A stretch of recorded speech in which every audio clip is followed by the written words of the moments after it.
భావ వ్యక్తీకరణలో ఎవరి అభిప్రాయం వారికి ఉంటుంది.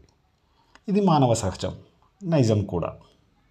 కానీ ఎవరు అవునన్నా ఎవరు కాదన్నా అందరూ అంగీకరించాల్సిన నిత్య సత్యం, ఎటర్నల్ ట్రూత్ ఏమిటంటే, మాట అంటే కాబోయే కార్యానికి, అంటే పనికి, అంటే ఫ్యూచర్ అచీవ్మెంట్స్కు, అది చెడ్డదైనా కావచ్చు లేదా మంచిదైనా కావచ్చు,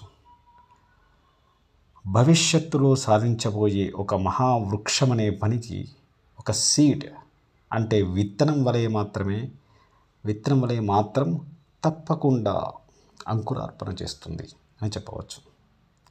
ఈ మాట యొక్క పదును, షార్ప్నెస్ గురించి ఏదైనా కూడా కాసేపు మలిపెట్టి, మరి కాసేపు మైమరిపించి, మనసును కాస్త కవ్వించి, మరికొంత సవ్వడి లేకుండా, అసలు రవ్వంతైనా రూపం లేకుండా, మరికొంత నిశ్శబ్దంగానే గారడీ చేసే ఈ మాట గురించి మరిన్ని వివరాలను సోదాహరణంగా ఎగ్జాంపుల్స్ సహాయంతో ఫ్యూచర్ ఎపిసోడ్స్లో తెలుసుకుందాం.